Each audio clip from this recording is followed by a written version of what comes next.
So welcome back to Hidden Cove. It's been a while. I wanted today to give you something a bit more off the cuff, a bit more personal to me, Harry. I've been playing Amber Sapphire for more or less 8 months now. No, maybe not quite that long. Whenever Winter Spell dropped. Um, when Winter Spell dropped and Raging Storm was revealed, I have been manically testing this just to try and get a control deck that feels closer to the traditional control tools that we saw prior to rotation.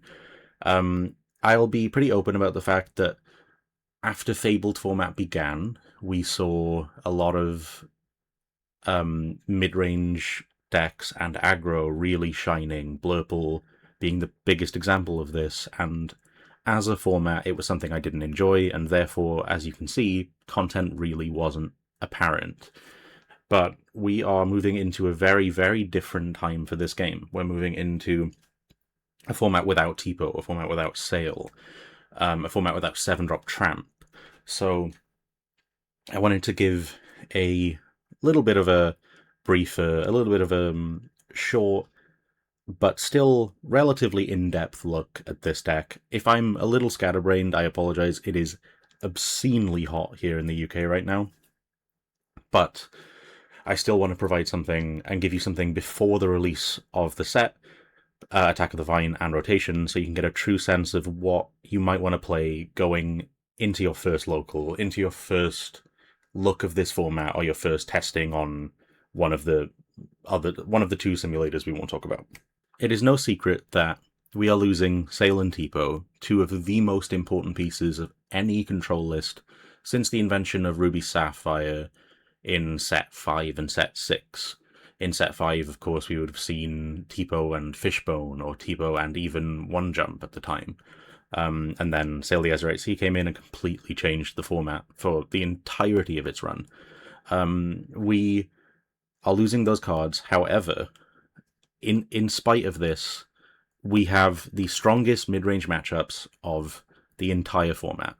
This deck has the most consistent win rate into Amber Steel, into Ruby Amber, which isn't a mid-range list, but is a control list, however, lacks the control tools that this deck has.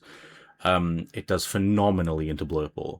It historically always has. It also, as I mentioned briefly before, it is the de facto best control deck in the format.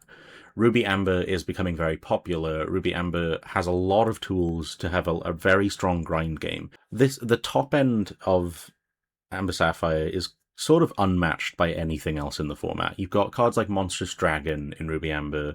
You've got Amber Amethyst will also utilize Raging Storm. Both Ruby Amber and Amber Amethyst will also utilize Raging Storm, but this deck can ramp to it far more consistently.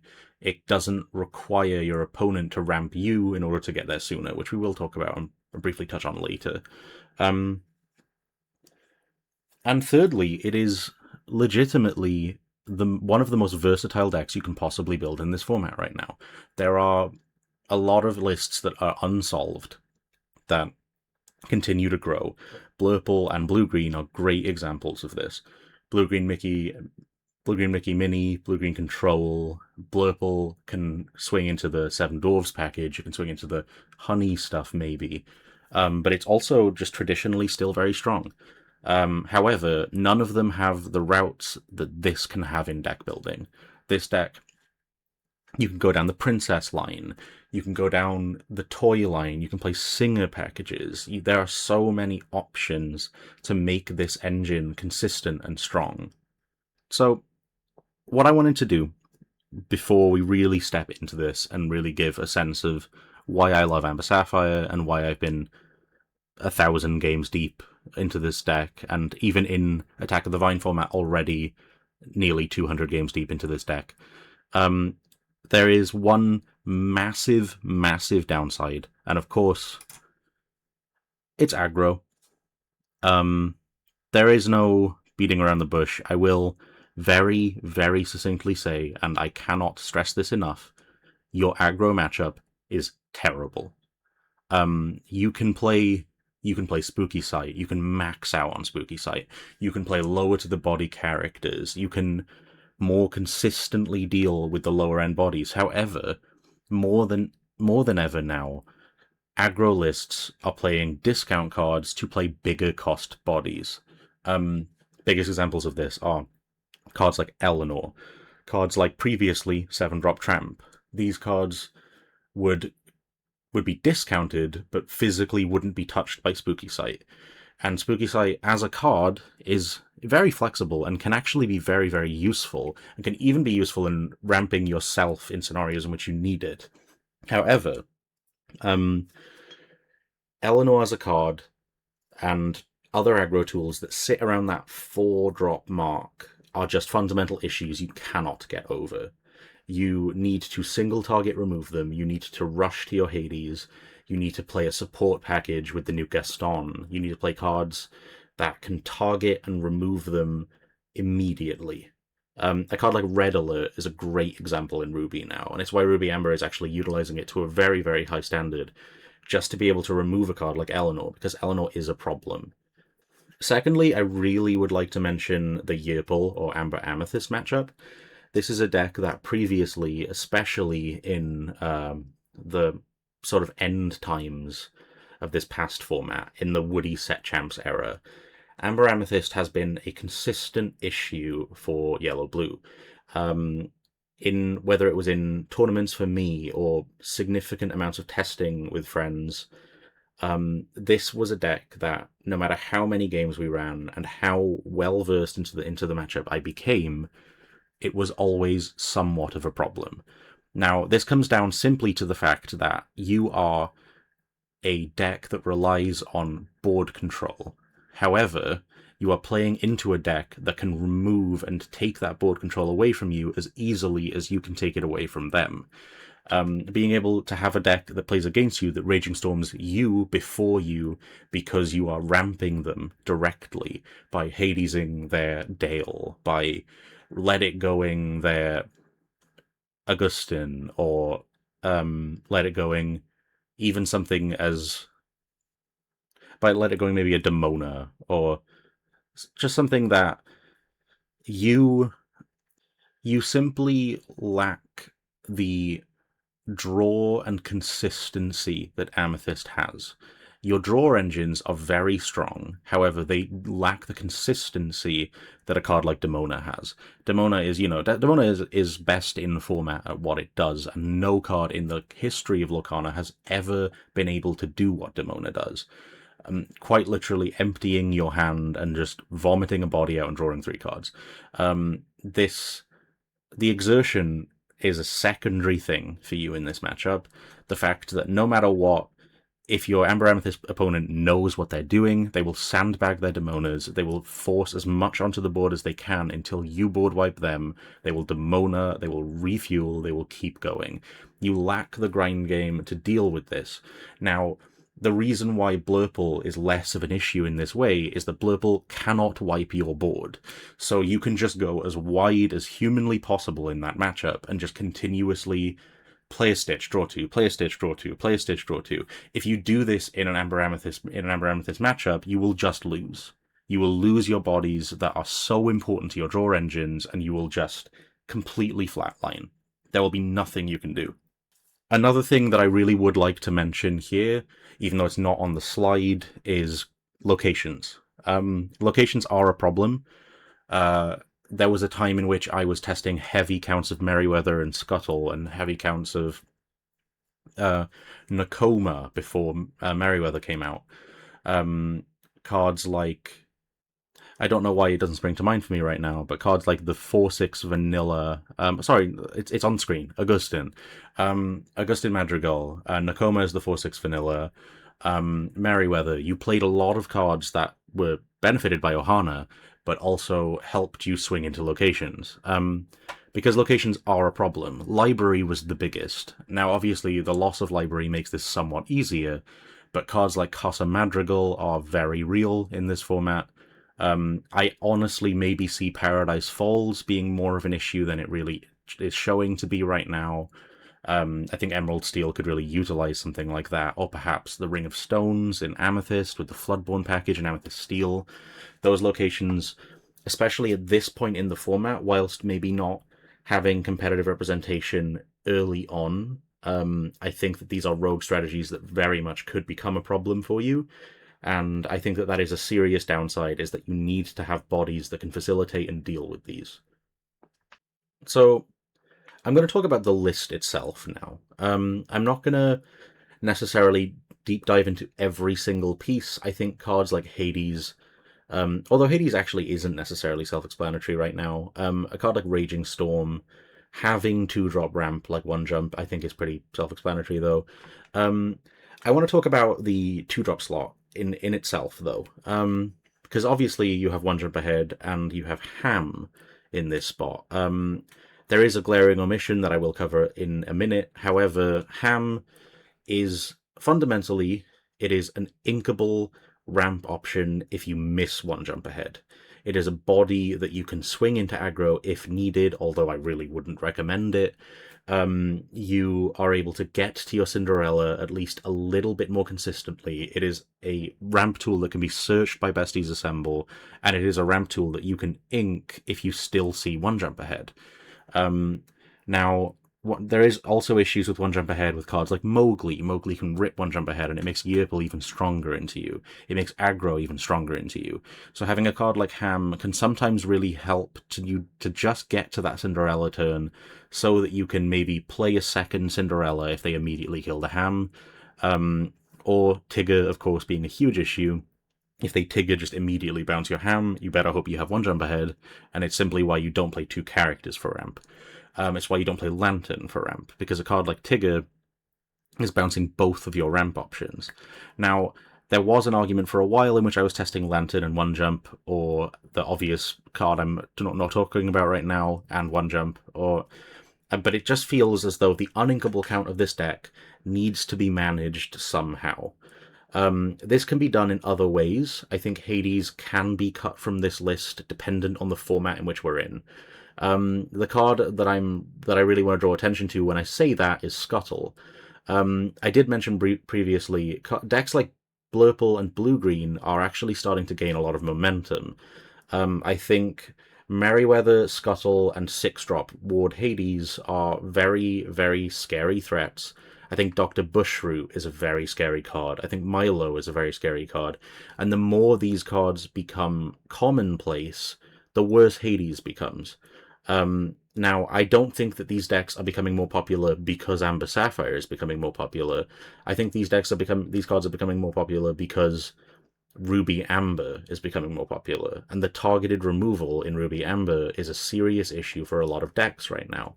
And also, just having blue to deal with the Sully and Boo, having Sapphire, having Hades and Let It Go to deal with those, whilst also still having warded bodies to help into that mid-range game.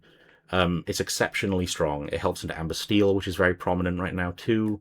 Emerald Steel, which is prominent right now.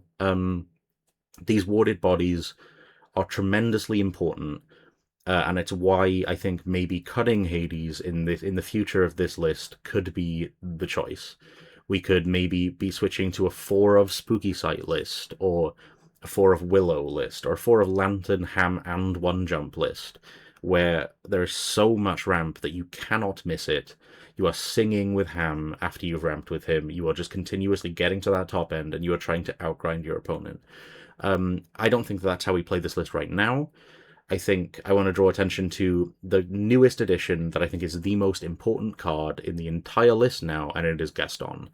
Gaston came out of nowhere in this format for me. I honestly didn't even know he was revealed, and yet here we are, a 5-drop 3/4 World's Greatest Criminal Mind on a body that is inkable. It is exceptionally strong. With cards like Augustin, with cards like Ilonoi, with cards like Medallion Weights, he just continuously puts so much work in. And I think him being such a prominent tool in this format arguably makes Pete the first thing I would consider cutting here. Pete is incredibly fragile to the levels of Gaston in the format.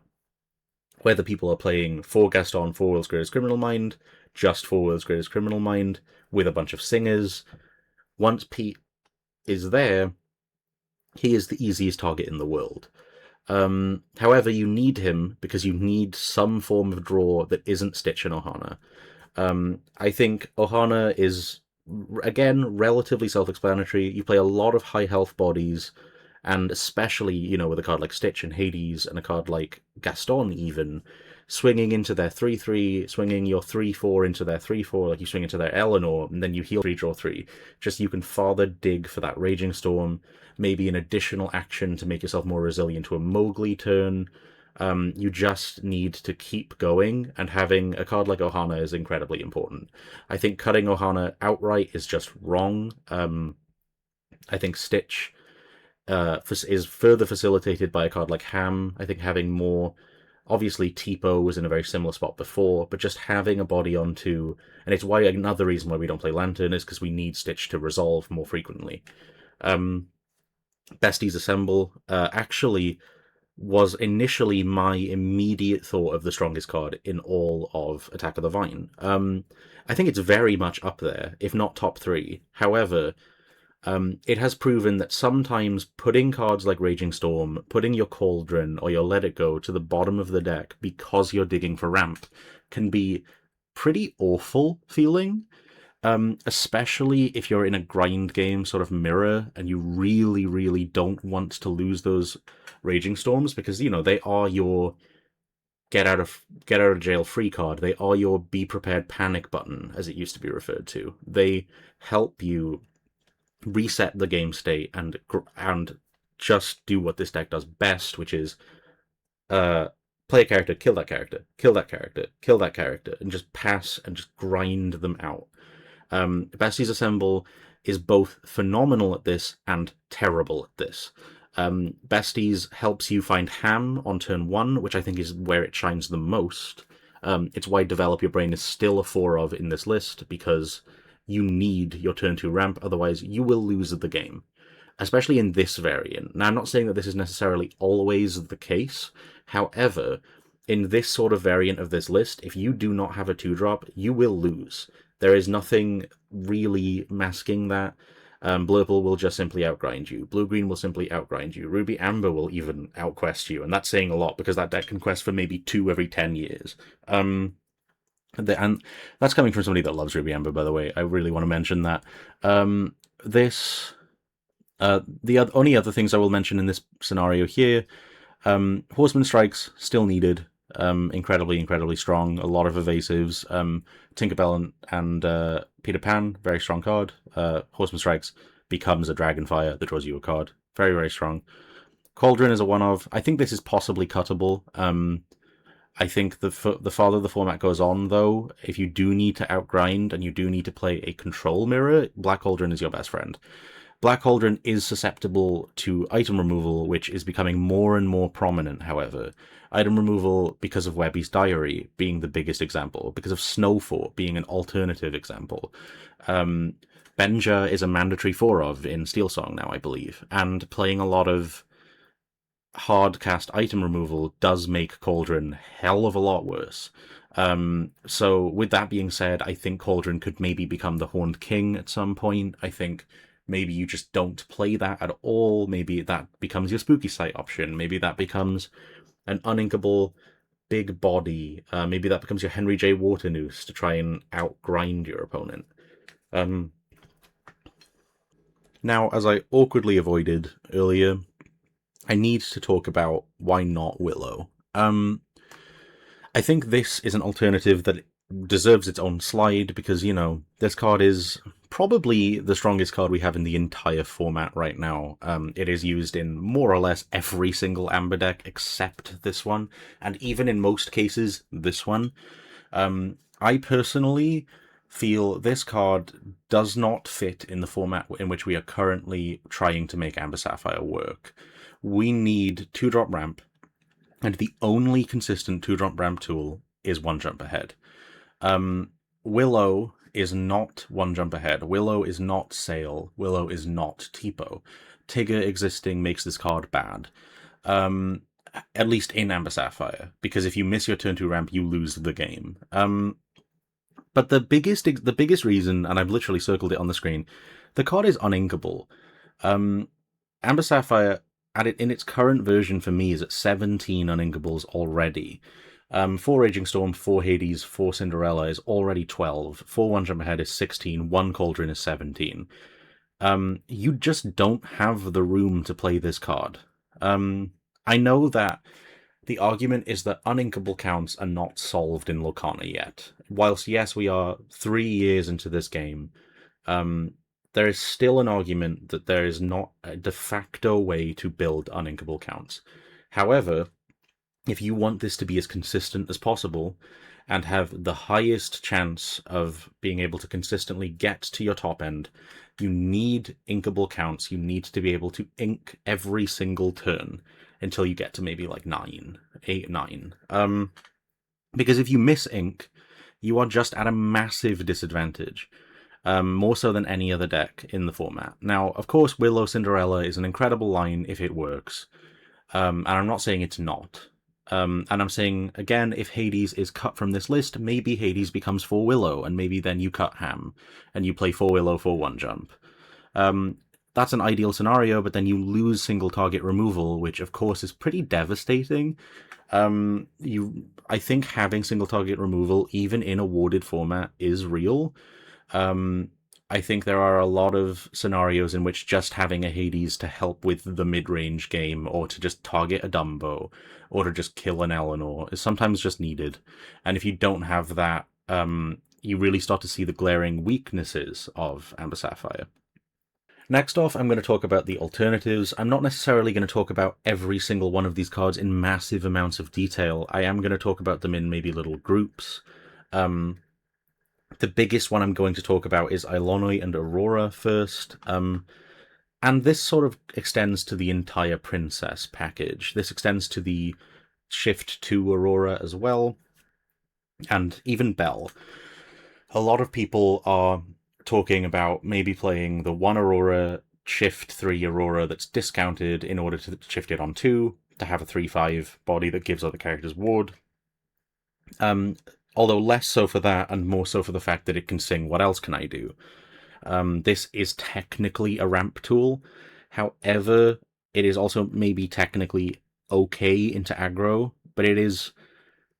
We are reaching a point in Lorcana where a 3/5 that is exerted on turn 2, whilst it's very... It more or less isn't dying outright, it is far more susceptible to really, really being messed with than ever before.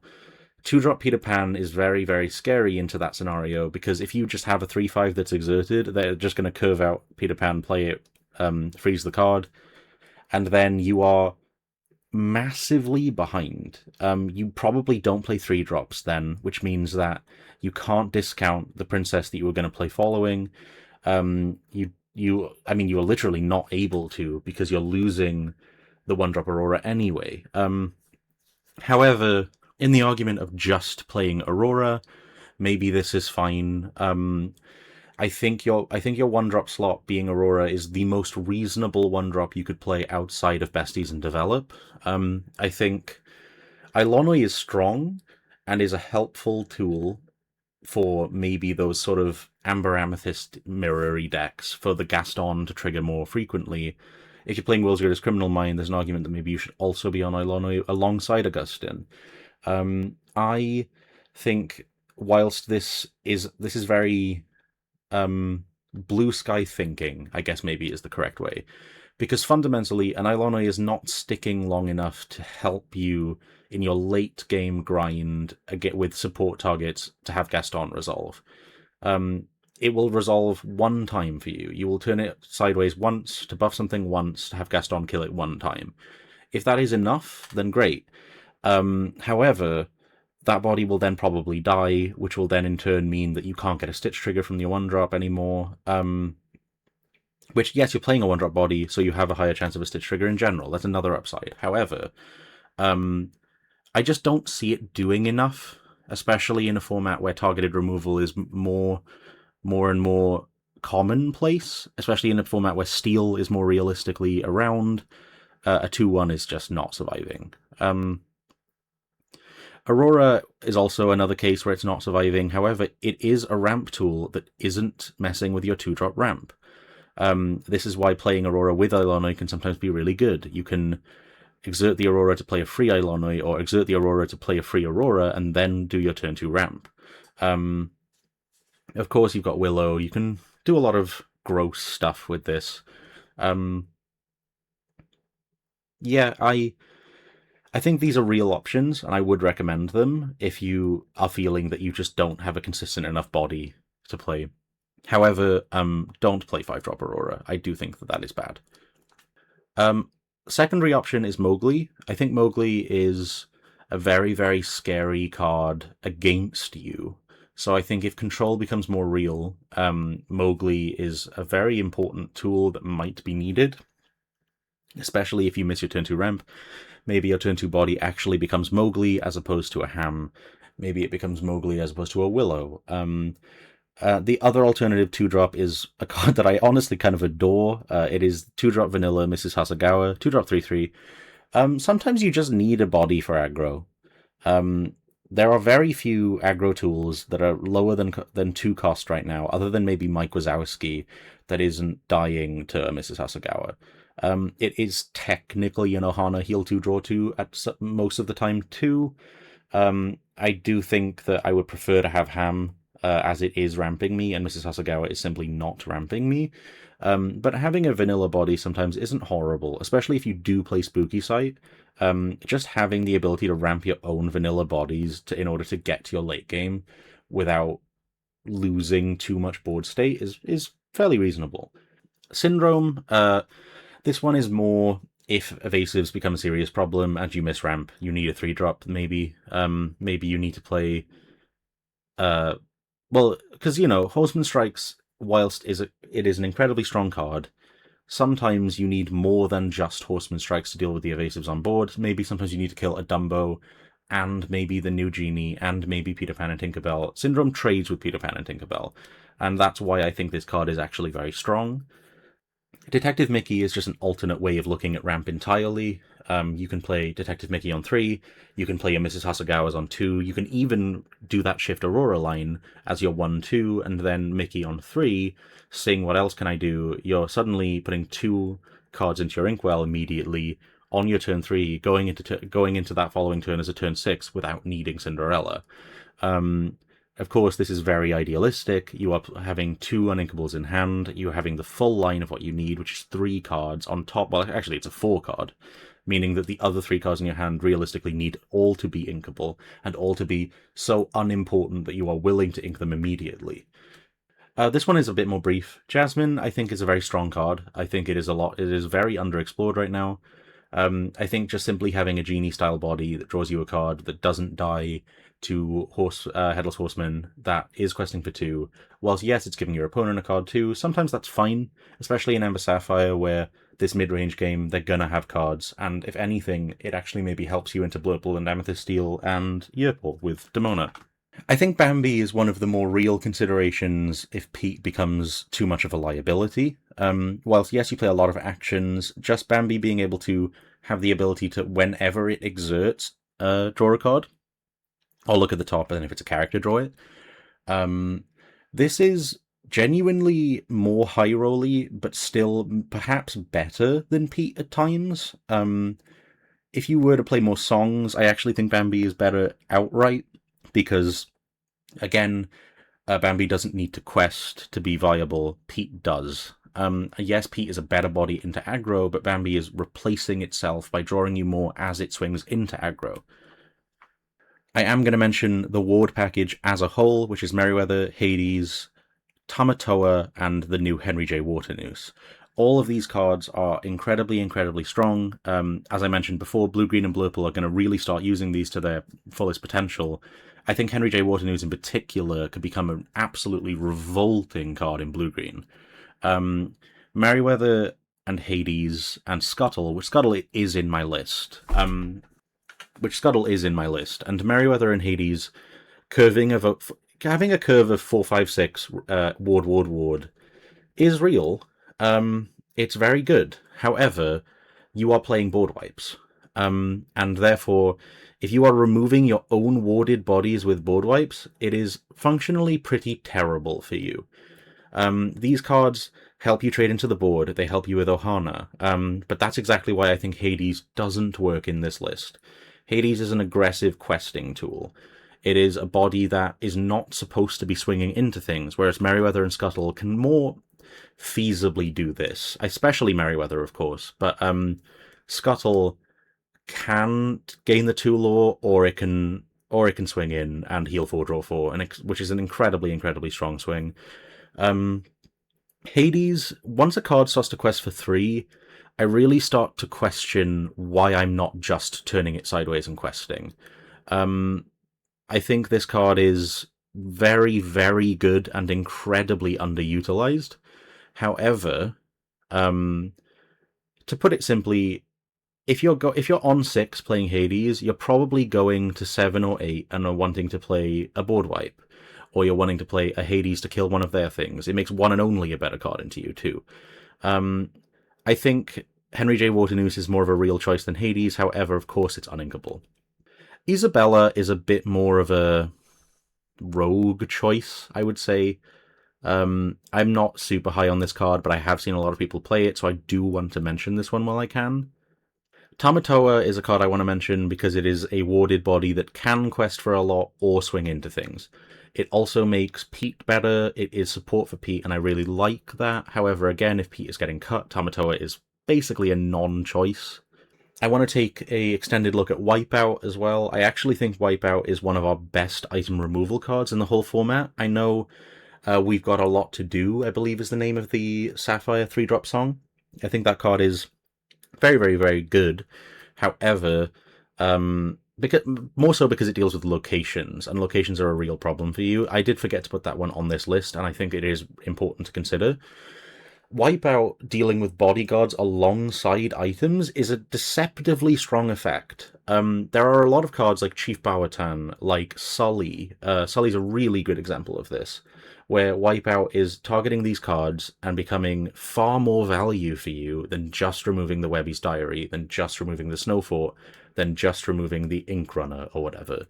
You can wipe out your own Ink Runner to ramp yourself. You can wipe out Webby's Diary to stop them from drawing and outgrind them. The card is very good, and I think it is probably the most slept on card in the entirety of Winterspell, and I think it is really worth considering. Next up, I think, is probably the techiest option, and it is Spooky Sight. Spooky is a card that I have pretty much played in every variation of Amber Sapphire that I have played since its invention. It is your only real answer into aggro. However, to be blunt, you don't really have an answer into aggro in general. So, by playing a card that makes the rest of your consistency worse, there is an argument that you just don't play it at all, and you just play to your strengths. I think both directions are fine. I think sometimes playing a 1 over a 2 of Spooky is okay. I think maybe that's where the Cauldron slot will have to go, because you do sometimes just need it. Amethyst Steel, Amber Steel, and Toys get completely rinsed by Spooky Sight. They have no game plan into it, especially Amber Emerald Toys. If you put their Jessies away with a Spooky Sight, they basically lose the game.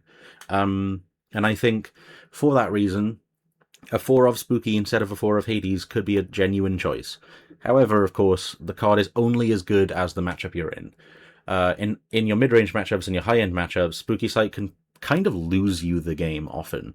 If you Spooky Sight a yellow-purple, you're probably just giving them the win. Same applies to Ruby Amber. If you Spooky Sight the Ruby Amber player, they're going to go, oh great, now I can just Monster Dragon you. Or, oh great, now I can Raging Storm you before you can Raging Storm me. And that is the biggest difference. If they are Raging Storming you before you are Raging Storming them, you are making your matchup worse. And that's why Spooky Sight, to me, just simply cannot fit in a deck where you are trying to make your mid-range and control matchups the best in class. The items I'll very briefly move over. Ink Runner, again, if Evasives and Tinkerbell and Peter Pan become real, Ink Runner is a very important card. Amplifier is a tech card that, if you miss ramp, could become useful if your opponent likes to draw cards. There are examples of that, like Jessie, perhaps, like Demona, like maybe the new Amethyst Emerald, uh, Genie and Aladdin card, just draw cards in general. World's Greatest Criminal Mind, same reason as Gaston. Card is exceptionally strong. Card is it is not drawing something and is not producing a body on the field, and that is simply why you don't want to be running too many actions in a Besties Assemble variation of this list. However, World's Greatest Criminal Mind cannot be slept on if you play cards like, if you want to play into the Singer variation, you play cards like Angel, you play cards like Kanga. These Singers are actually really a very important tool if you decide to play the deck that way, and I think Criminal Mind is, of course, one of the best cards in the entire format for a reason. And last, but definitely not least, is Casa Madrigal. Casa Madrigal as a card is exceptionally strong with Raging Storm. It has saved me in previous formats so many times. The amount of times that I have just gone double Casa Raging Storm has been exceptional. The fact that you can just get a 4-law swing every single turn that your opponent cannot remove with their own board wipe can help you into your worst matchups. However, of course, Dale helps. Casa Madrigal, I think, if there was room in the deck, would be a 3 of minimum. I just think that right now there is simply no room. If we get alternative options in the future, I actually think Casa is probably needed. You need something to outquest Ruby Amber, because Ruby Amber, whilst being a strong matchup for you, isn't necessarily auto-win. And Casa can really help with that. And if they play Counting House, you can actually pretty easily lose because of the same reason. They just they have to swing everything in. But that's going to more or less do it for my little ramble about this list for now. If you would like to see more in-depth, maybe mulligan guides, or maybe more in-depth individual matchup guides for this sort of style, or this take on other decks, I have been playing so much Lorcana recently. I think using this information would be at least helpful for some people. This deck is a passion project of mine. It is something that perhaps maybe isn't the best option right now, but is still exceptionally good. And I think as far as rogue decks in this future format go, this is the best rogue deck for most rooms. If you are teching for, if 85% of the room is teching for aggro, and you are teching for the decks that are farming the aggro decks, rather you are the deck that is farming the mid-range list that farms aggro. You are in an incredibly strong position if your seeding is favored. And I think this deck cannot be underestimated, even with the loss of Tipo and Sail. With that being said, I appreciate you listening to my rambles. I appreciate just this more off-the-cuff, more honest, rambly, and possibly incoherent take on this. If you would like to see more, I will do more. And also, HiddenCove perhaps will be back more than it previously has, simply because the format is a little more fresh than Fabled format was. With that being said, thank you. I won't waste any more of your time than I already have. And any questions you have for anything here, please feel free to comment. I will do my best to respond to you. And yeah, thank you.